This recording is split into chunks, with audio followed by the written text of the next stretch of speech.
Hola, nos encontramos en Guadalajara, México, con el escritor y premio Nobel peruano Mario Vargas Llosa, y agradecerle la invitación que le ha formulado el diario El País de España para participar en este escenario virtual e interactivo de Babelia en Guadalajara 2011, con el cual queremos llevarle a ustedes, a su computador, lo mejor de esta cita literaria considerada la más importante del mundo hispanohablante.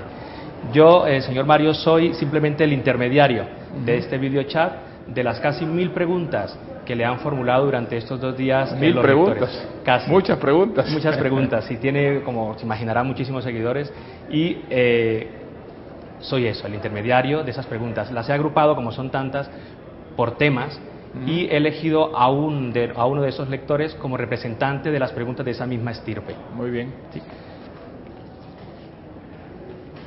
Podemos empezar con Beatriz Quintana Mesa. Ella le pregunta: me gustaría saber cómo descubriste tu vocación y si en algún momento de tu vida has querido abandonar el acto de escribir. Yo creo que descubrí mi vocación a través de la lectura. Siempre digo que aprender a leer es la cosa más importante que a mí me pasó en la vida. Yo tenía 5 años y recuerdo como un hecho mágico, milagroso, la manera como se me enriqueció la vida gracias a los primeros libros que leí. Eran libros de aventuras, eran libros pues que me hacían salir del mundo pequeñito en el que yo vivía, me hacían viajar por el espacio, por el tiempo, me hacían vivir experiencias extraordinarias. Y yo creo que mi vocación de escritor nació de la felicidad enorme que me daba leer ficciones, y eso me llevó poco a poco a intentar también escribirlas.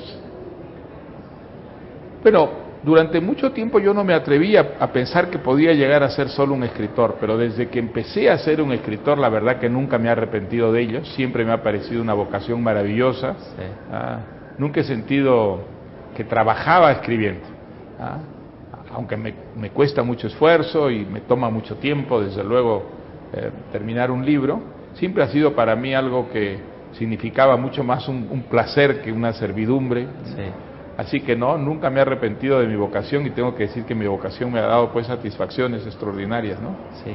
Siguiendo en esa línea del acto de creación, podríamos pasar a Adán de Marías, y él le pregunta: ¿alguna vez los personajes de sus obras lo han venido a buscar, sea para platicar,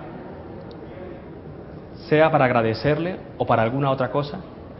Bueno, yo tengo una relación curiosa con los personajes de las historias que escribo. Al principio son sombras, siluetas vagas, que no tienen una carnalidad, a personajes a los que no llego realmente a visualizar. Luego, con el trabajo, poco a poco, los personajes se van como revelando.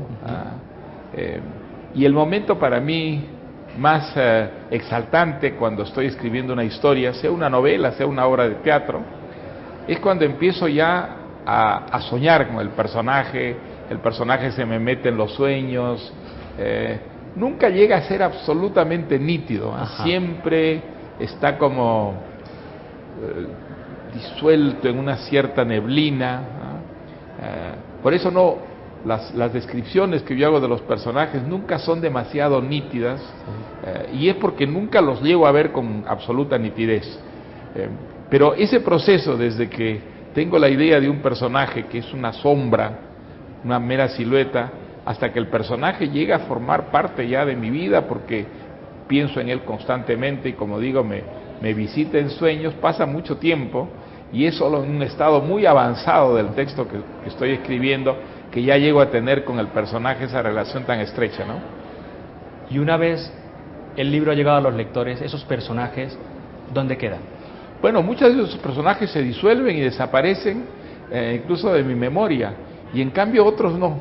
Otros personajes quedan allí, y algunos, como uno que se llama Lituma, y que es un guardia civil, a veces cabo, a veces sargento, a veces un guardia civil todavía sin grado, reaparecen, y cada vez que comienza una historia comparecen como ofreciéndose, como si se sintieran frustrados de no haber sido aprovechados lo bastante. Y por eso son muy pocos, pero algunos personajes sí reaparecen en mis historias, y es porque no he podido desprenderme de ellos. Son personajes que me persiguen, me acompañan y están siempre allí, como si no los hubiera aprovechado lo bastante, ¿no? ¿Dialoga con ellos en un momento dado? Platica con lo que nos comenta Adán, ¿no? Bueno, quizá eso sería exagerado decirlo. Hablar con ellos no, son siempre personajes fantasmales, ¿no? Son siempre personajes fantasmales. Pero en algún momento llego a sentirlos y a entenderlos muchísimo mejor, y eso no me ocurre nunca al principio.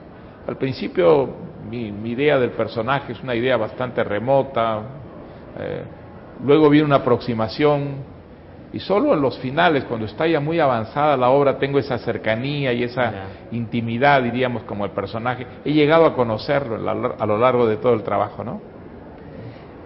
Yo creo que nos empata aquí una pregunta, esa descripción de los personajes. Pregunta Sofi: conozco su admiración, pasión, por Flaubert. Y me gustaría saber de dónde le viene dicha pasión y en qué medida le influye este gran escritor del siglo XIX en su obra. Pues yo creo que ha tenido una gran influencia sobre mí Flaubert. Creo que a mí leer a Flaubert me permitió descubrir el tipo de escritor que yo quería ser. Yo leí Madame Bovary, me acuerdo muchísimo todavía, el año 59, recién llegado a París, y la lectura de esa novela a mí me cambió la vida, me hizo sentir realmente el tipo de escritor que yo quería ser, un escritor, digamos, muy realista, pero que no descuidaba para nada la preocupación estética, el cuidado de la forma, pero para tratar de fingir la realidad con de manera más verosímil, más persuasiva. Y además Flaubert me ayudó mucho en otro sentido, porque el talento de Flaubert es un talento que no fue innato, fue un talento que él fabricó a base de esfuerzo, a base de disciplina, de terquedad, de una perseverancia casi enloquecida. Las primeras cosas que escribió Flaubert eran muy malas, eran imitaciones de cosas que leía, y la primera obra maestra, pues Madame Bovary, que le toma 5 años, cuya redacción está documentada por su correspondencia con Louise Collet, con su amante, es una demostración de que el genio, si no es innato, puede ser obra de la convicción, de la vocación, del trabajo, del cincelado, un poco del y del trabajo sobre todo, ¿no? Como en un momento dado llegó a brotar el talento y la genialidad de alguien que parecía no tenerlos por esa vocación de perfección con la que escribió esa novela. Ese ejemplo a mí me estimuló muchísimo, y por eso pues me siento enormemente reconocido al ejemplo de Flaubert, ¿no? Aparte de que la obra me parece bellísima, creo que todas las novelas de Flaubert son obras maestras, que es un caso realmente excepcional de escritor, que a partir de Madame Bovary todo lo que escribe es extraordinario, ¿no? Sí. Siguiendo con mujeres, en el caso de Flaubert y Madame Bovary, Fanny48 pregunta: ¿por qué la niña mala cala tan hondo en el ser humano? ¿Es quizá un compendio de diferentes mujeres en una misma? No, la niña mala es una sola mujer que vive situaciones muy distintas y que se adapta con una gran capacidad, digamos, de transformación, de recreación de sí misma a medios muy distintos, en lo que es una larga lucha por la supervivencia, ¿no?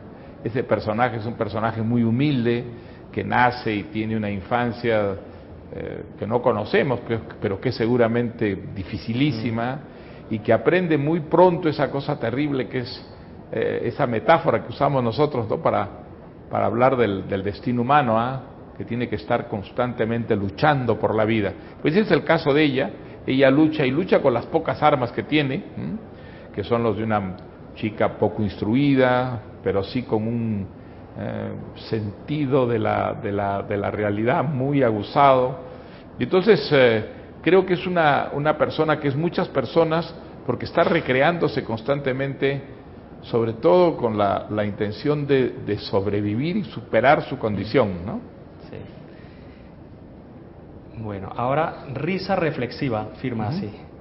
Pregunta: ¿la risa está presente tanto en sus libros como en sus artículos, como en las fotos en las que aparece y lo he visto? ¿Qué valor tiene el humor para usted? ¿Cuáles son los autores vivos que más le han hecho reír? Bueno, yo cuando comencé a escribir era más bien muy desconfiado del humor, no en la vida, pero sí en la literatura. Y creo que se debía a la mala influencia de Sartre. Sartre era un hombre muy inteligente, pero estaba negado completamente para la risa, para el humor. Yo creo que en la inmensa obra de Sartre no hay ni siquiera una sonrisa, ¿no? Y entonces probablemente eso hizo que las primeras cosas que yo escribiera fueran muy poco risueñas. Tenía esa idea completamente equivocada de que una literatura seria no puede ser una literatura de humor. Hasta que un día descubrí un tema sobre el que quería escribir, que fue el tema de Pantaleón y las visitadoras, que a mí me enseñó que hay historias que no se pueden contar en una vena seria, que hay que recurrir a la risa, a la carcajada incluso, porque es la única manera de que esas historias lleguen a ser persuasivas, aceptables para un lector. Para mí fue una experiencia formidable, porque a partir de entonces efectivamente creo que el humor siempre ha estado presente. Hombre, no creo que se podría decir de ninguno de mis libros que sea un libro humorístico, solo humorístico, pero sí creo que es una presencia constante, porque el humor forma parte de la vida, es una, digamos, manera de vivir también, y la novela, la literatura, pues es una expresión de la vida, ¿no? En todas sus manifestaciones, a todos sus niveles, y creo que esa es la razón por la que el humor siempre está presente de algún modo en mis historias, ¿no? Sí. La persona que firma GK Saga es una pregunta recurrente, como comprenderá, hacia los escritores y los creadores, y es: ¿cuáles son para usted las 5 mejores novelas del siglo XX?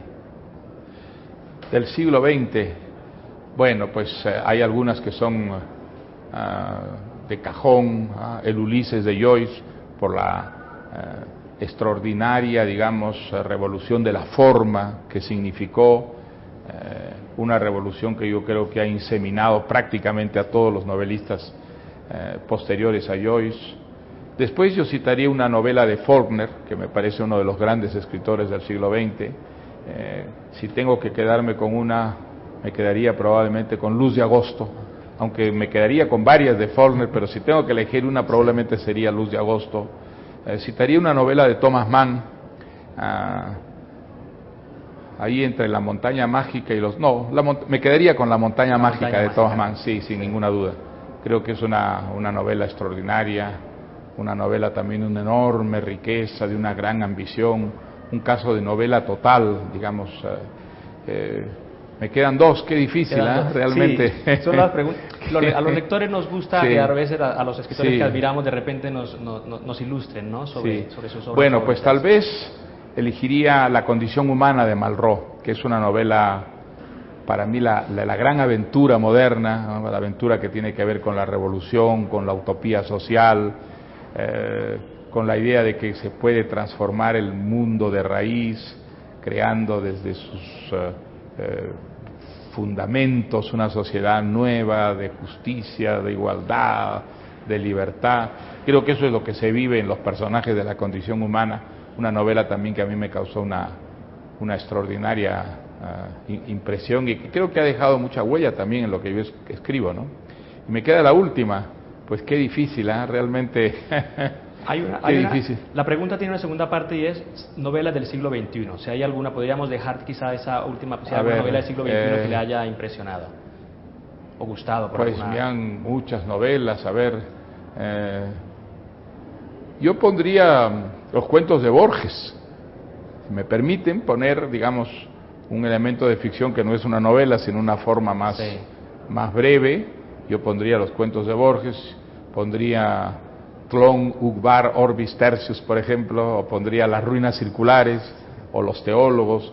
Cualquiera de esos relatos me parecen obras maestras comparables a las grandes novelas. Con eso ya hemos cerrado las 5 novelas del siglo XX.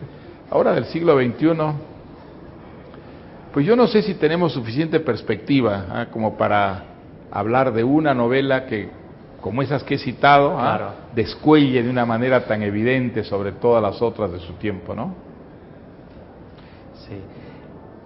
Benita Pérez pregunta: ¿piensa usted que el escritor puede cambiar el mundo, o que es realmente la criatura lo que es capaz de despertar las conciencias? Yo creo que la literatura tiene un efecto sobre la vida, sin ninguna duda. Yo estoy convencido que gracias a los libros buenos que he leído, mi vida es mucho más rica de lo que hubiera sido sin esas lecturas. Lo que pasa es que el efecto que tienen los libros sobre la vida, sobre la historia, sobre la sociedad, no es un efecto que se pueda medir físicamente, es un efecto que además tiene lugar a través de un intermediario, que es el lector. La vida cambia a través de la conducta de unos lectores que han sido educados, formados, sensibilizados por las buenas lecturas. Pero sin ninguna duda la lectura no es un puro entretenimiento que no deje huella en la vida, no, yo creo que marca profundamente, y la marca sobre todo a través de actitudes muy críticas, ¿no? Creo que la literatura, la gran literatura, nos hace muy desconfiados de lo que nos rodea, y nos crea un apetito de perfección, de belleza, que nunca, digamos, encontramos en la vida tal como es, y eso nos moviliza mucho a introducir o a exigir reformas, cambios en la vida. En ese sentido indirecto sí creo que la literatura tiene una enorme influencia sobre la vida, ¿no? Oscar PLS pregunta: estimado Mario, ¿cree que el nihilismo y lo light prevalecen en la cultura contemporánea? ¿Hacia dónde cree que va nuestra cultura? El nihilismo yo no lo diría. Creo que en la cultura contemporánea lo que hay es una orientación hacia la diversión, hacia el entretenimiento. Creo que lo que exigimos hoy día de la cultura es que sea divertida sobre todo, y que eso ha contribuido mucho a banalizarla, a frivolizarla. Creo que esos son rasgos, digamos, muy visibles, muy presentes en la cultura contemporánea. El nihilismo es una actitud de desesperación, de negación, que no aparece tanto en un mundo que lo que quiere fundamentalmente es distraerse, marearse un poco para no enfrentar, digamos, todo lo que tiene de desgarrador o de aburrido o de frustrante la existencia contemporánea. Yo diría que esas, digamos, banalización, frivolización, son más bien tendencias de la cultura contemporánea y que se manifiestan en todas las artes y las letras, ¿no? José Antonio Pérez le pregunta: además de por ser un excelente escritor, le admira a usted por ser un intelectual comprometido, especie en extinción en España. Cita una serie de grandes intelectuales españoles del siglo XX y termina preguntando: hoy los intelectuales prefieren mirar para otro lado. ¿Le ha traído muchos sinsabores su actitud? Mire, yo creo que hoy en día los escritores, con algunas excepciones, no creen que la literatura deba intervenir en la vida pública, en la vida cívica, en la historia que se está haciendo. Les parece una actitud pretenciosa creer que un escritor puede, mediante sus opiniones, tener un efecto político o social o moral sobre la realidad de nuestro tiempo, y entonces prefieren hacer de la literatura una actividad aparte, reservada, y desde luego que eso es legítimo, ¿no? En el pasado no fue así. Cuando yo comencé a escribir, todo lo contrario, había la idea de que un escritor tenía unas obligaciones que eran no solamente artísticas, estéticas, sino también cívicas, que un escritor debía utilizar las palabras como actos. Eso decía Sartre, ¿no? Las palabras son actos y hay que utilizarlas como si fueran actos para cambiar las cosas, para criticar lo que anda mal, para conseguir reformas en el sentido de la justicia, en el sentido del progreso. Ahora, algunos escritores pues todavía estamos dentro de esa línea, aunque para muchos resulta esa actitud anacrónica, ¿no? Yo comencé a escribir con esa idea del escritor, que el escritor tenía que participar en la vida cívica de alguna manera. Mi manera de participar es a través del periodismo, por eso escribo artículos o participo en debates. Yo pienso que un escritor algo puede aportar en el debate público, en el dominio del lenguaje, por ejemplo. Creo que una de las cosas trágicas de la política es que está hecha de lugares comunes que no hay ninguna creatividad en el lenguaje político, y en ese campo sí, un escritor algo puede aportar, y también que la política no puede ser solo la gestión de lo existente, que también tiene que ser creatividad, y en ese campo pues sí, un escritor algo podría aportar, ¿no?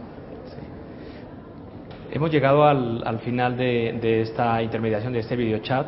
Simplemente ya Francisco Cansado pregunta, y ya lanzándonos un poco a este mundo dual analógico y digital, y es, ¿por qué debería comprar sus libros si puedo bajármelos de internet? No, yo no estoy en contra del internet, ni muchísimo menos, pero yo prefiero desde luego el libro de papel, porque para mí la lectura fue el papel, Sí. Y no niego que la pantalla pueda ser un buen soporte para la lectura, desde luego que no. Mi único temor es el siguiente: yo creo que el fenómeno de la televisión es muy instructivo. La televisión es un instrumento extraordinario de comunicación que ha contribuido de una manera fantástica a establecer, digamos, un mundo más o menos integrado en lo que se refiere a las comunicaciones. Ahora, en el campo de la creatividad, esos recursos extraordinarios han dado hasta ahora muy pocos frutos. Generalmente la creatividad en el campo de la televisión no pasa de lo más elemental, un tipo de entretenimiento que no tiene mayor contenido y que carece prácticamente de trascendencia. Entonces mi temor es que si el libro pasa del papel a la pantalla, pudiera ocurrir algo parecido con la literatura, que fuera también a frivolizarse, a banalizarse, hasta convertirse en un puro entretenimiento. Yo creo que si eso ocurre, había, desde el punto de vista tanto cultural como social, un gran empobrecimiento de la vida. Y por eso mi esperanza es que el libro digital y el libro de papel coexistan y no estén entablados en una guerra en la que uno desaparezca al otro, ¿no? Muchas gracias. En nombre de, por lo menos, de estos casi 1000 lectores que le han formulado preguntas, espero que se hayan sentido satisfechos con las respuestas del señor y maestro Mario Vargas Llosa, y de nuevo invitarlo a Babelia, Guadalajara 2011. Pues muy bien, muchas gracias. Hasta luego.